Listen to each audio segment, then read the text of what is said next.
ಜಾಗಕ್ಕೆ ತಲುಪಿದೆ. ದಾವಣಗೆರೆ ದಕ್ಷಿಣ ರಾಜ್ಯದ ಗಮನ ಸೆಳೆದಿದೆ. ಕಾರಣ ಅಲ್ಲಿ ಮುಸ್ಲಿಂ ಅಭ್ಯರ್ಥಿಗಳ ಬಂಡಾಯ. ಮುಸ್ಲಿಂ ಬಂಡಾಯ ಶಮನಗೊಂಡಂತಹ ಪರಿಣಾಮ ಏನಾಗಬಹುದು? ರಾಜ್ಯ ರಾಜಕಾರಣದ ಈ ವಾರದ ಬೆಳವಣಿಗೆಗಳ ರೌಂಡ್ ಅಪ್ ರಾಜತಂತ್ರ ವಿಶೇಷ ಕಾರ್ಯಕ್ರಮಕ್ಕೆ ಸ್ವಾಗತ. ನಾನು ಇರ್ಷಾದ್ ಪಿರಂಗಡಿ. ದಾವಣಗೆರೆ ದಕ್ಷಿಣ ಹಾಗೂ ಬಾಗಲಕೋಟೆ ವಿಧಾನಸಭಾ ಕ್ಷೇತ್ರಗಳ ಉಪಚುನಾವಣೆ ರೋಚಕ ಘಟ್ಟಕ್ಕೆ ತಲುಪಿದೆ. ಅದರಲ್ಲೂ ದಾವಣಗೆರೆ ದಕ್ಷಿಣ ರಾಜ್ಯದ ಗಮನ ಸೆಳೆದಿದೆ. ಕಾರಣ ಅಲ್ಲಿ ಮುಸ್ಲಿಂ ಅಭ್ಯರ್ಥಿಗಳ ಬಂಡಾಯ. ಸದ್ಯ ಈ ಬಂಡಾಯ ಏನೋ ಶಮನಗೊಂಡಿದೆ, ಆದರೆ ಆಂತರಿಕವಾಗಿ ಕೂಡ ಅದು ಸಮರ್ಥ ಅವರಿಗೆ ಹಿನ್ನಡೆ ಆಗುವಂತಹ ಎಲ್ಲ ಸಾಧ್ಯತೆಗಳು ಗೋಚರಿಸ್ತಾ ಇದ್ದಾವೆ. ಅಷ್ಟಕ್ಕೂ ಮುಸ್ಲಿಂ ಬಂಡಾಯ ಶಮನಗೊಂಡಂತಹ ಪರಿಣಾಮ ಏನಾಗಬಹುದು? ದಾವಣಗೆರೆಯಲ್ಲಿ ಮುಸ್ಲಿಮರು ಟಿಕೆಟ್ಗೆ ಬೇಡಿಕೆ ಇಟ್ಟಿರುವಂಥದ್ದು ಎಷ್ಟರ ಮಟ್ಟಿಗೆ ಸಮರ್ಥನೀಯ? ಇದೀಗ ಸಚಿವ ಜಮೀರ್ ಅಹಮದ್ ಖಾನ್ ಅವರು ಅಖಾಡಕ್ಕೆ ಇಳಿದಿರೋದ್ರಿಂದ ಅದು ಯಾವ ರೀತಿಯಲ್ಲಿ ಪರಿಣಾಮ ಬೀರಲಿದೆ, ಎಲ್ಲದರ ಬಗ್ಗೆ ಒಂದಿಷ್ಟು ಬೆಳಕು ಚೆಲ್ಲುವಂತಹ ಪ್ರಯತ್ನ ಈ ವಿಡಿಯೋದಲ್ಲಿ ನಾನು ಮಾಡ್ತೀನಿ. ಅಷ್ಟಕ್ಕೂ ದಾವಣಗೆರೆ ದಕ್ಷಿಣದಲ್ಲಿ ಮುಸ್ಲಿಮರು ಯಾಕೆ ಟಿಕೆಟ್ ಕೇಳ್ತಾ ಇದ್ದಾರೆ? ಅವರ ಬೇಡಿಕೆ ನ್ಯಾಯಸಮ್ಮತವೇ ಎಂಬುದು ಬಹಳ ಪ್ರಮುಖವಾದಂತಹ ಪ್ರಶ್ನೆ. ಮುಸ್ಲಿಮರು ಹಲವು ವರ್ಷಗಳಿಂದ ಕಾಂಗ್ರೆಸ್ ಪಕ್ಷದತ್ತ ಪೂರ್ಣ ಪ್ರಮಾಣದಲ್ಲಿ ತಮ್ಮ ಮತದಾನವನ್ನು ಮಾಡ್ತಾ ಇದ್ದಾರೆ. ಜೆಡಿಎಸ್ ಪಕ್ಷಕ್ಕೆ ಒಂದಿಷ್ಟು ಸಂದರ್ಭದಲ್ಲಿ ಮತದಾನ ಮಾಡಿದ್ರು ಕೂಡ ಯಾವಾಗ ಜೆಡಿಎಸ್ ಪಕ್ಷ ಬಿಜೆಪಿ ಜೊತೆಗೆ ಕೈ ಜೋಡಿಸಿತು ಅಥವಾ ಮೈತ್ರಿ ಮಾಡ್ಕೊಂತು, ಆ ನಂತರದಲ್ಲಿ ಪೂರ್ಣ ಪ್ರಮಾಣದಲ್ಲಿ ಮುಸ್ಲಿಮರು ಹಾಗೂ ಮುಸ್ಲಿಂ ಮತದಾರರ ಜೊತೆಗೆ ಮುಸ್ಲಿಂ ನಾಯಕತ್ವ ಕಾಂಗ್ರೆಸ್ನತ್ತ ಮುಖ ಮಾಡಿದೆ. ಎಸ್ಡಿಪಿಐ ಪಕ್ಷ ಇದ್ರೂ ಕೂಡ ಮುಸ್ಲಿಂ ಮತದಾರರು ಆ ಕಡೆಗೆ ಒಲವನ್ನ ತೋರಿಸ್ತಾ ಇಲ್ಲ. ಬದಲಾಗಿ ಮತ ವಿಭಜನೆ ಆಗಬಾರ್ದು, ರಾಜ್ಯದಲ್ಲಿ ಬಿಜೆಪಿ ಆಡಳಿತಕ್ಕೆ ಬರಬಾರ್ದು ಎಂಬ ಕಾರಣಕ್ಕಾಗಿ ಆ ರೀತಿಯ ಆತಂಕ ಮತ್ತು ಭಯ ಮುಸ್ಲಿಂ ಸಮುದಾಯದಲ್ಲಿ ಇರೋದ್ರಿಂದ ಪೂರ್ಣ ಪ್ರಮಾಣದಲ್ಲಿ ಕಾಂಗ್ರೆಸ್ ಅತ್ತ ತಮ್ಮ ಒಲವನ್ನ ತೋರಿಸ್ತಾ ಇದ್ದಾರೆ. ಈ ನಿಟ್ಟಿನಲ್ಲಿ ದಾವಣಗೆರೆ ದಕ್ಷಿಣದಲ್ಲಿ ದೊಡ್ಡ ಪ್ರಮಾಣದಲ್ಲಿ ಮುಸ್ಲಿಮರಿದ್ದಾರೆ. ಸುಮಾರು 70ರಿಂದ 80 ಸಾವಿರದಷ್ಟು ಮುಸ್ಲಿಮರು ಆ ಭಾಗದಲ್ಲಿದ್ದಾರೆ. ಆ ಕಾರಣಕ್ಕಾಗಿ ದಾವಣಗೆರೆ ದಕ್ಷಿಣದಲ್ಲಿ ಈ ಬಾರಿ ಮುಸ್ಲಿಮರಿಗೆ ಟಿಕೆಟ್ ಕೊಡಬೇಕೆಂಬ ಬೇಡಿಕೆಯನ್ನ ಮುಸ್ಲಿಂ ನಾಯಕತ್ವ ಇಟ್ಟಿತ್ತು. ಸ್ಥಳೀಯವಾಗಿ ಒಂದಿಷ್ಟು ಮುಸ್ಲಿಮರು ಆಕಾಂಕ್ಷಿಗಳಾಗಿದ್ರು. ಈ ಹಿಂದೆ ಶಾಮನೂರು ಶಿವಶಂಕರಪ್ಪ ಇದ್ದ ಸಂದರ್ಭದಲ್ಲಿ ಕೂಡ ಅವರಿಗೆ ಸತತವಾಗಿ ಅವರು ಮತದಾನವನ್ನು ಮಾಡಿದ್ರು, ಅವರನ್ನ ಬೇರೆ ಬೇರೆ ಸಂದರ್ಭದಲ್ಲಿ ಗೆಲ್ಲಿಸಿಕೊಂಡು ಬಂದ್ರು. ಆದರೆ ಅವರ ನಂತರದಲ್ಲಿ ಮುಸ್ಲಿಮರಿಗೆ ಟಿಕೆಟ್ ಸಿಗುತ್ತೆ ಎಂಬ ನಿರೀಕ್ಷೆಯಲ್ಲಿ ಆ ಭಾಗದ ಮುಸ್ಲಿಂ ಮುಖಂಡರಿದ್ರು. ಅದಕ್ಕೆ ರಾಜ್ಯ ಮಟ್ಟದ ಮುಸ್ಲಿಮರು ಕೂಡ ಸಾಥ್ ಕೊಟ್ರು. ಈ ಹಿಂದೆ ಅಂದ್ರೆ 2023ರ ವಿಧಾನಸಭಾ ಚುನಾವಣೆಯಲ್ಲಿ ಒಟ್ಟು 9 ಮುಸ್ಲಿಂ ಶಾಸಕರು ಆಯ್ಕೆಗೊಂಡು ಬಂದಿದ್ದಾರೆ. ಇತ್ತೀಚೆಗೆ ನಡೆದಂತಹ ಉಪಚುನಾವಣೆ ಅಂದ್ರೆ ಶಿಗ್ಗಾಂವಿ, ಹಾವೇರಿ ಜಿಲ್ಲೆಯ ಶಿಗ್ಗಾಂವಿ ಉಪಚುನಾವಣೆ ಏನಿದೆ ಅದರಲ್ಲಿ ಕೂಡ ಮುಸ್ಲಿಮರಿಗೆ ಒಂದು ಟಿಕೆಟ್ ಕೊಡಲಾಗಿತ್ತು. ಯಾಸೀನ್ ಖಾನ್ ಪಠಾಣ್ ಅವರು ಅಲ್ಲಿ ಕೂಡ ಅಭ್ಯರ್ಥಿಯಾಗಿ ಕಂಟೆಸ್ಟ್ ಮಾಡಿದ್ರು. ಅವರು ಕೂಡ ದೊಡ್ಡ ಮಟ್ಟದಲ್ಲಿ ಗೆಲುವನ್ನು ಸಾಧಿಸಿದ್ದಾರೆ. ಈ ಮೂಲಕ ಒಟ್ಟು 10 ಜನರು ಮುಸ್ಲಿಂ ಶಾಸಕರು ಕಾಂಗ್ರೆಸ್ ಪಕ್ಷದಲ್ಲಿದ್ದಾರೆ. ಇದೀಗ ಈ ಒಂದು ಉಪಚುನಾವಣೆ ಬಾಗಲಕೋಟೆ ಮತ್ತು ದಾವಣಗೆರೆ ದಕ್ಷಿಣದ ಉಪಚುನಾವಣೆಯ ಪೈಕಿ ದಾವಣಗೆರೆ ದಕ್ಷಿಣದಲ್ಲಿ ಸಹಜವಾಗಿ ಮುಸ್ಲಿಂ ಮತದಾರರು ಹೆಚ್ಚಿನ ಸಂಖ್ಯೆಯಲ್ಲಿ ಇರೋದ್ರಿಂದ ಈ ಹಿಂದೆ ಶಾಮನೂರು ಶಿವಶಂಕರಪ್ಪರವರು ಕೂಡ ಒಂದು ಆಶ್ವಾಸನೆ ಕೊಟ್ಟಿರುವ ಕಾರಣಕ್ಕಾಗಿ ಮುಸ್ಲಿಮರಿಗೆ ಈ ಬಾರಿ ಟಿಕೆಟ್ ಕೊಡಬೇಕೆಂಬ ಬೇಡಿಕೆ ನೀಡಲಾಗಿತ್ತು. ಆದ್ರೆ ಕಾಂಗ್ರೆಸ್ ನಾಯಕತ್ವ ಇದಕ್ಕೆ ಒಪ್ಪಿಲ್ಲ. ಆ ಕಾರಣಕ್ಕಾಗಿ ಅಲ್ಲಿ ಬಂಡಾಯವನ್ನ ಮುಸ್ಲಿಂ ಮತದಾರರು ದೊಡ್ಡ ಪ್ರಮಾಣದಲ್ಲಿ ಬಂಡಾಯವನ್ನು ಸಾರಿದ್ರು. ಜೊತೆಗೆ ಮುಸ್ಲಿಂ ನಾಯಕರುಗಳು ಕೂಡ ಬಂಡಾಯವನ್ನ ಸಾರಿ ಅಲ್ಲಿ ಸಮರ್ಥ ಅವರ ವಿರುದ್ಧವಾಗಿ ಅಖಾಡಕ್ಕೆ ಕೂಡ ಇಳಿದಿದ್ರು. ಆದ್ರೆ ಇದು ದೊಡ್ಡ ಪ್ರಮಾಣದಲ್ಲಿ ಇದೀಗ ರಾಜ್ಯಾದ್ಯಂತ ಚರ್ಚೆಗೆ ಗ್ರಾಸ ಆಗ್ತಾ ಇದೆ. ಟಿಕೆಟ್ಗಾಗಿ ದಾವಣಗೆರೆ ದಕ್ಷಿಣದಲ್ಲಿ ಮುಸ್ಲಿಂ ಸಮುದಾಯದ ದೊಡ್ಡ ಮಟ್ಟದ ಬೇಡಿಕೆ ಇದ್ರೂ ಕೂಡ ಕಾಂಗ್ರೆಸ್ ರಾಜ್ಯ ನಾಯಕತ್ವ ಅಥವಾ ರಾಷ್ಟ್ರೀಯ ನಾಯಕತ್ವ ಯಾಕೆ ನಿರಾಕರಣೆ ಮಾಡ್ತು ಎಂಬುದು ಕೂಡ ಬಹಳ ಪ್ರಮುಖವಾದಂತಹ ಪ್ರಶ್ನೆಯಾಗಿದೆ. ಇಲ್ಲಿ ಕೇವಲ ರಾಜಕೀಯ ಬೇಡಿಕೆ ಮಾತ್ರ ಅಲ್ಲ, ಜೊತೆಗೆ ದಾವಣಗೆರೆ ದಕ್ಷಿಣದಲ್ಲಿ ಯಾವ ರೀತಿಯ ವಾತಾವರಣ ಇದೆ, ಇಡೀ ದಾವಣಗೆರೆ ಜಿಲ್ಲೆಯಲ್ಲಿ ಲಿಂಗಾಯತ ಸಮುದಾಯದ ಪ್ರಭಾವ ಎಷ್ಟರ ಮಟ್ಟಿಗಿದೆ, ಶಾಮನೂರು ಕುಟುಂಬದ ಪ್ರಭಾವ ಎಷ್ಟರ ಮಟ್ಟಿಗಿದೆ ಎಂಬುದು ಕೂಡ ಬಹಳ ಪ್ರಮುಖವಾಗಿ ನಾನು ನೋಡಬೇಕಾಗುತ್ತೆ. ಶಾಮನೂರು ಕುಟುಂಬಕ್ಕೆ ತಮ್ಮದೇ ಆದಂತಹ ಒಂದು ಪ್ರಭಾವಗಳಿದೆ. ಅದು ಕೇವಲ ದಕ್ಷಿಣದಲ್ಲಿ ಮಾತ್ರ ಅಲ್ಲ, ಇಡೀ ದಾವಣಗೆರೆ ಜಿಲ್ಲೆ ಜೊತೆಗೆ ರಾಜ್ಯ ಮಟ್ಟದಲ್ಲಿ ಕೂಡ ಅವರು ತಮ್ಮದೇ ಆದಂತಹ ಒಂದು ವರ್ಚಸ್ಸನ್ನು ಗಳಿಸಿಕೊಂಡಿದ್ರು. ಪಕ್ಷಾತೀತವಾಗಿ ಶಾಮನೂರು ಶಿವಶಂಕರಪ್ಪ ಅವರಿಗೆ ಬೆಂಬಲವನ್ನು ಸೂಚಿಸಿದ್ರು. ಕಾರಣ ಅವರು ಲಿಂಗಾಯತ ಮಹಾಸಭಾ, ಅಖಿಲ ಭಾರತ ಲಿಂಗಾಯತ ವೀರಶೈವ ಮಹಾಸಭೆ ಏನಿದೆ ಅದರ ಅಧ್ಯಕ್ಷರಾಗಿ ಕೂಡ ಕಾರ್ಯನಿರ್ವಹಣೆ ಮಾಡಿದ್ದಾರೆ. ಬೇರೆ ಬೇರೆ ಪಕ್ಷದ ನಾಯಕರು, ಕೇವಲ ಕಾಂಗ್ರೆಸ್ ಪಕ್ಷದ ನಾಯಕರಷ್ಟೇ ಅಲ್ಲ, ಬಿಜೆಪಿ ಪಕ್ಷ ಇರ್ಬೋದು ಅಥವಾ ಸ್ಥಳೀಯ ಬೇರೆ ಬೇರೆ ನಾಯಕತ್ವ ಇರ್ಬೋದು ಮತ್ತು ಪ್ರಭಾವಿ ನಾಯಕರುಗಳಿರ್ಬೋದು, ಅವರು ಶಾಮನೂರು ಶಿವಶಂಕರಪ್ಪರ ಕುಟುಂಬ ಅಥವಾ ವೈಯಕ್ತಿಕವಾಗಿ ಶಾಮನೂರು ಶಿವಶಂಕರಪ್ಪ ಅವರಿಂದ ಸಾಕಷ್ಟು ಲಾಭಗಳನ್ನು ಕೂಡ ಗಳಿಸಿಕೊಂಡಿದ್ದಾರೆ ಮತ್ತು ಆ ಒಂದು ಋಣ ಕೂಡ ಅವರಲ್ಲಿದೆ. ಹಲವಾರು ಮುಸ್ಲಿಂ ನಾಯಕರುಗಳು ಕೂಡ ಶಾಮನೂರು ಶಿವಶಂಕರಪ್ಪ ಅವರ ಹತ್ರ ಉತ್ತಮವಾದಂತಹ ಸಂಬಂಧವನ್ನು ಹೊಂದ್ಕೊಂಡಿದ್ರು. ಸ್ಥಳೀಯವಾಗಿ ಈ ರೀತಿಯ ಒಂದು ಪ್ರಭಾವವನ್ನು ಅವರು ಸೃಷ್ಟಿ ಮಾಡಿಕೊಂಡಿದ್ರು.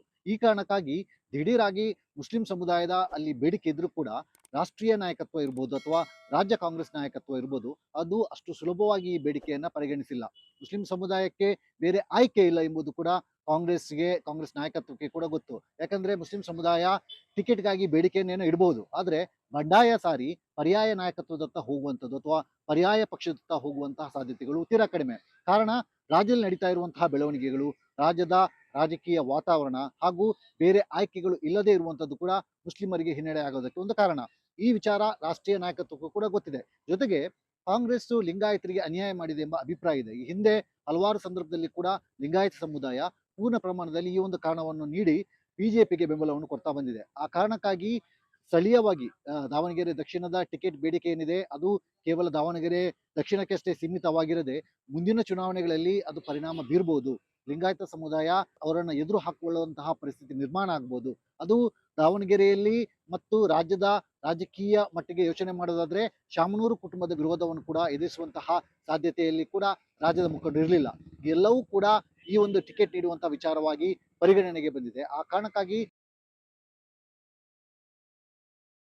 ರಾಷ್ಟ್ರೀಯ ಕಾಂಗ್ರೆಸ್ ನಾಯಕತ್ವ ಇರ್ಬೋದು, ರಾಜ್ಯ ಕಾಂಗ್ರೆಸ್ ನಾಯಕತ್ವ ಇರ್ಬೋದು, ಶಾಮನೂರು ಕುಟುಂಬಕ್ಕೆ ಟಿಕೆಟ್ ಕೊಡೋದಕ್ಕೆ ಹೆಚ್ಚಿನ ಆಸಕ್ತಿಯನ್ನು ತೋರಿಸಿದೆ. ಜೊತೆಗೆ ಮುಸ್ಲಿಮರ ಬಂಡಾಯವನ್ನ ಶಮನ ಮಾಡುವಂತ ನಿಟ್ಟಿನಲ್ಲಿ ಏನೆಲ್ಲ ಕ್ರಮಗಳನ್ನು ಕೈಗೊಳ್ಳಬೇಕು, ಅವರ ಬಂಡಾಯವನ್ನ ಉಪಶಮನ ಮಾಡುವಂತ ನಿಟ್ಟಿನಲ್ಲಿ ಅವರಿಗೆ ಯಾವ ರೀತಿಯ ಪ್ರಾತಿನಿಧ್ಯ ಕೊಡಬೇಕೆಂಬುದರ ಬಗ್ಗೆ ಕೂಡ ಚಿಂತನೆ ನಡೆಸಿದೆ. ದಾವಣಗೆರೆ ದಕ್ಷಿಣದಲ್ಲಿ ಮುಸ್ಲಿಮರಿಗೆ ಟಿಕೆಟ್ ಕೊಡಬೇಕೆಂಬ ವಿಚಾರದಲ್ಲಿ ಕಾಂಗ್ರೆಸ್ ಪಕ್ಷದ ಮುಸ್ಲಿಂ ನಾಯಕತ್ವದಲ್ಲೇ ಭಿನ್ನ ಅಭಿಪ್ರಾಯಗಳಿದ್ದವು.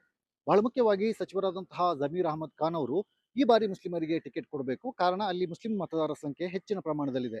ಆ ಕಾರಣಕ್ಕಾಗಿ ಮುಸ್ಲಿಮರನ್ನ ಕಣಕ್ಕೆ ಇಳಿಸಬೇಕೆಂಬ ಬೇಡಿಕೆ ಇಟ್ಟಿದ್ರು. ಅದಕ್ಕೆ ಒಂದಿಷ್ಟು ಅವರ ಆಪ್ತ ಬಳಗದಲ್ಲಿ ಗುರುತಿಸಿಕೊಂಡಂತಹ ಶಾಸಕರುಗಳು, ಪರಿಷತ್ ಸದಸ್ಯರುಗಳು ಕೂಡ ಸಾಥನ್ನು ಕೊಟ್ಟಿದ್ರು. ಆದರೆ ಮುಸ್ಲಿಂ ನಾಯಕತ್ವ ಯಾರು ಡಿ.ಕೆ. ಶಿವಕುಮಾರ್ ಅವರ ಜೊತೆ ಗುರುತಿಸಿಕೊಂಡಿದ್ದಂತಹ ಶಾಸಕರುಗಳಿರ್ಬಹುದು, ಜೊತೆಗೆ ವಿಧಾನ ಪರಿಷತ್ ಸದಸ್ಯರಿರ್ಬೋದು, ಅವರೆಲ್ಲ ಈ ವಿಚಾರವಾಗಿ ತಮ್ಮ ಭಿನ್ನ ನಿಲುವನ್ನು ಹೊಂದಿದ್ರು.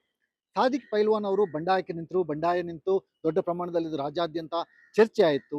ಅವರ ಬಂಡಾಯವನ್ನ ಶಮನ ಮಾಡುವಂತಹ ನಿಟ್ಟಿನಲ್ಲಿ ಜಮೀರ್ ಅಹಮದ್ ಖಾನ್ ಅವರು ಪ್ರವೇಶ ಮಾಡಿಲ್ಲ. ಇಲ್ಲಿ ರಾಜ್ಯದಲ್ಲಿ ಉಪಚುನಾವಣೆ ನಡೆದರೂ ಕೂಡ ಜಮೀರ್ ಅಹಮದ್ ಖಾನ್ ಅವರು ಕೇರಳ ಚುನಾವಣೆಯ ಪ್ರಚಾರದಲ್ಲಿ ತಲ್ಲೀನರಾಗಿದ್ರು. ಯಾವುದೇ ಕಾರಣಕ್ಕಾಗಿಯೂ ಈ ಚುನಾವಣೆಯ ಪ್ರಚಾರಕ್ಕೆ ಬರದೆ ಒಂದು ರೀತಿಯಲ್ಲಿ ಅಂತರವನ್ನು ಕಾಯ್ದುಕೊಂಡಿದ್ರು. ಅದೇ ಸಂದರ್ಭದಲ್ಲಿ ಡಿ.ಕೆ. ಶಿವಕುಮಾರ್ ಸೇರಿದಂತೆ ರಾಜ್ಯದ ಕಾಂಗ್ರೆಸ್ ನಾಯಕತ್ವ ರಿಜ್ವಾನ್ ಅರ್ಷಾದ್, ಸಲೀಂ ಅಹಮದ್ ಸೇರಿದಂತೆ ಎನ್.ಎ. ಹ್ಯಾರಿಸ್ ಅವರಿಗೆ ಈ ಒಂದು ಜವಾಬ್ದಾರಿಯನ್ನು ಕೊಟ್ಟಿತ್ತು.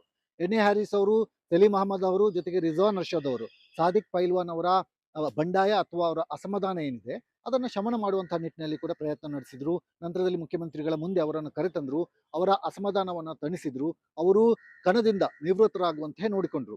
ಈ ಎಲ್ಲಾ ಬೆಳವಣಿಗೆಯಲ್ಲಿ ಜಮೀರ್ ಅಹಮದ್ ಖಾನ್ ಅವರ ಪಾತ್ರ ಇರಲಿಲ್ಲ.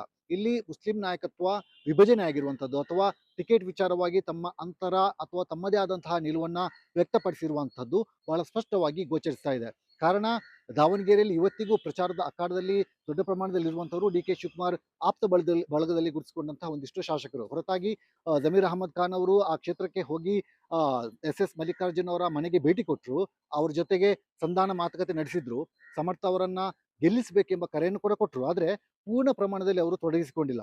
ಬದಲಾಗಿ ರಿಜ್ವಾನ್ ಅರ್ಷಾದ್ ಅವರು, ಸಲೀಂ ಅಹಮದ್ ಅವರು, ಎನ್.ಎ. ಹ್ಯಾರಿಸ್ ಅವರು ಇತರ ಉಪಚುನಾವಣೆಗಳಲ್ಲಿ ಇಷ್ಟೊಂದು ಆಕ್ಟಿವ್ ಆಗಿ ತೊಡಗಿಸಿಕೊಳ್ಳದೇ ಇದ್ರೂ ಕೂಡ ದಾವಣಗೆರೆ ದಕ್ಷಿಣಕ್ಕೆ ಸಂಬಂಧಪಟ್ಟಂತೆ ಅಥವಾ ಈ ಉಪಚುನಾವಣೆ ಈ ಬಂಡಾಯ ಶಮನ ಮಾಡುವಂತಹ ನಿಟ್ಟಿನಲ್ಲಿ ಅವರ ಪಾತ್ರ ಬಹಳ ಪ್ರಮುಖವಾಗಿದೆ. ಇಲ್ಲಿ ಮುಸ್ಲಿಂ ನಾಯಕತ್ವದಲ್ಲಿ, ಕಾಂಗ್ರೆಸ್ ಪಕ್ಷದ ಮುಸ್ಲಿಂ ನಾಯಕತ್ವದಲ್ಲಿ ಒಂದು ಡಿವೈಡ್ ಇರೋದು ಅಥವಾ ವಿಭಜನೆ ಆಗಿರುವಂಥದ್ದು ಬಹಳ ಸ್ಪಷ್ಟವಾಗಿ ಗೋಚರಿಸ್ತಾ ಇದೆ.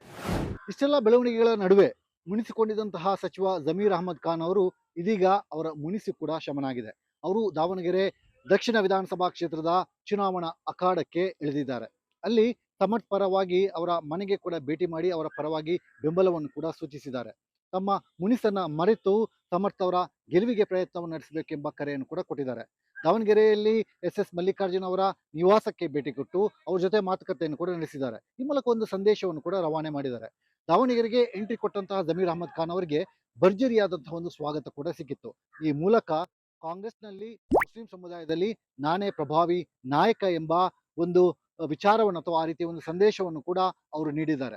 ಜಮೀರ್ ಅವರ ಎಂಟ್ರಿ ದಾವಣಗೆರೆ ದಕ್ಷಿಣ ವಿಧಾನಸಭಾ ಚುನಾವಣೆಯ ಅಖಾಡ ಯಾವ ರೀತಿಯಲ್ಲಿ ತಿರುವನ್ನು ಪಡೆದುಕೊಳ್ಳುತ್ತೆ, ಸಮರ್ಥ ಅವರಿಗೆ ಎಷ್ಟು ಮಟ್ಟಿಗೆ ಅನುಕೂಲಕರವಾದಂತಹ ವಾತಾವರಣವನ್ನ ನಿರ್ಮಾಣ ಮಾಡುತ್ತೆ ಎಂಬುದು ಕೂಡ ಬಹಳ ಮುಖ್ಯ ಆಗುತ್ತೆ. ದಾವಣಗೆರೆ ದಕ್ಷಿಣದ ಟಿಕೆಟ್ ವಿಚಾರ ಮಾತ್ರ ಅಲ್ಲ, ಹಲವು ಸಂದರ್ಭದಲ್ಲಿ ಮುಸ್ಲಿಂ ಸಮುದಾಯಕ್ಕೆ ಕಾಂಗ್ರೆಸ್ ಪಕ್ಷದಿಂದ ಅನ್ಯಾಯ ಆಗಿದೆ ಎಂಬ ಅಭಿಪ್ರಾಯ ಇದೆ. ಹಾಗಿದ್ರೆ ಕಾಂಗ್ರೆಸ್ ಪಕ್ಷವನ್ನ ಯಾಕೆ ಮುಸ್ಲಿಮರು ಕೈ ಬಿಡ್ತಾ ಇಲ್ಲ ಎಂಬ ಪ್ರಶ್ನೆ ಕೂಡ ಸಹಜವಾಗಿ ಉದ್ಭವ ಆಗುತ್ತೆ.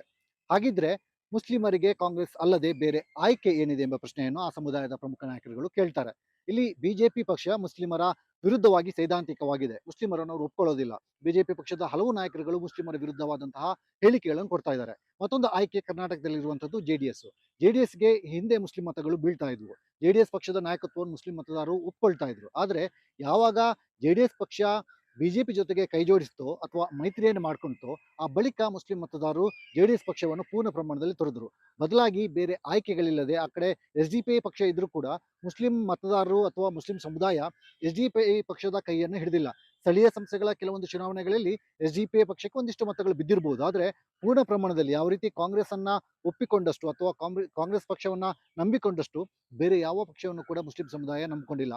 ಬಹಳ ಮುಖ್ಯವಾಗಿ ಸಿದ್ದರಾಮಯ್ಯ ಅವರ ನಾಯಕತ್ವ ಹಾಗೂ ಕಾಂಗ್ರೆಸ್ ಪಕ್ಷದ ಹಲವಾರು ಸೆಕ್ಯುಲರ್ ನಾಯಕರುಗಳ ನಾಯಕತ್ವ ಏನಿದೆ ಅದನ್ನು ಮುಸ್ಲಿಂ ಸಮುದಾಯ ಒಪ್ಪಿಕೊಂಡಿದೆ. ಆ ಕಾರಣಕ್ಕಾಗಿ ಬೇರೆ ಪಕ್ಷಕ್ಕೆ ವಲಸೆ ಹೋಗುವಂಥದ್ದು ಅಥವಾ ಬೇರೆ ಪಕ್ಷವನ್ನ ಒಪ್ಪಿಕೊಳ್ಳುವಂಥದ್ದು ಆ ರೀತಿಯ ಯಾವುದೇ ಆಯ್ಕೆಗಳು ಕೂಡ ಮುಸ್ಲಿಂ ಸಮುದಾಯದ ಮುಂದೆ ಇಲ್ಲ.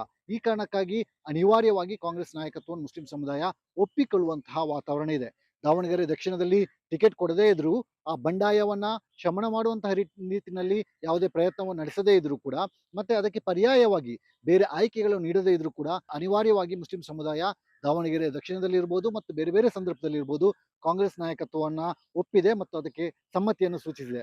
ಈ ನಿಟ್ಟಿನಲ್ಲಿ ಬೇರೆ ಪಕ್ಷಗಳಿಗೆ ಅಥವಾ ವಲಸೆ ಹೋಗುವಂಥದ್ದು ಅಥವಾ ಬೇರೆ ಪಕ್ಷವನ್ನು ಆಯ್ಕೆ ಮಾಡಿಕೊಳ್ಳುವಂತಹ ಯಾವುದೇ ರೀತಿಯ ವಾತಾವರಣ ಕರ್ನಾಟಕದಲ್ಲಿ ಇಲ್ಲ ಎಂಬುದನ್ನು ಕೂಡ ನಾವು ಗಮನಿಸಬೇಕಾಗುತ್ತೆ. ಬೇರೆ ರಾಜ್ಯಗಳಿಗೆ ನೋಡೋದಾದ್ರೆ ವೆಸ್ಟ್ ಬೆಂಗಾಲಲ್ಲಿ ಈ ಹಿಂದೆ ಸಿಪಿಎಂ ಪಕ್ಷ ಅಥವಾ ಲೆಫ್ಟ್ ಒಕ್ಕೂಟ ಏನಿದೆ ಅದರ ಕೈ ಹಿಡಿದಿತ್ತು ಮುಸ್ಲಿಂ ಸಮುದಾಯ. ಅನಂತರದಲ್ಲಿ ಮಮತಾ ಬ್ಯಾನರ್ಜಿ ಅವರ ಟಿಎಂಸಿ ಪಕ್ಷಕ್ಕೆ ಕೂಡ ದೊಡ್ಡ ಮಟ್ಟದಲ್ಲಿ ಮುಸ್ಲಿಂ ಸಮುದಾಯದ ಮತಗಳು ಬಿದ್ದು ಇವತ್ತು ಕೂಡ ಮುಸ್ಲಿಂ ಸಮುದಾಯ ಟಿಎಂಸಿ ಜೊತೆಗಿದೆ ವೆಸ್ಟ್ ಬೆಂಗಾಲಲ್ಲಿ. ಕೇರಳದಲ್ಲಿ LDF ಹಾಗೂ UDF ಎರಡೂ ಪಕ್ಷಗಳಿಗೆ ಕೂಡ ಮುಸ್ಲಿಂ ಮತದಾರರು ಹಂಚಿ ಹೋಗಿದ್ದಾರೆ.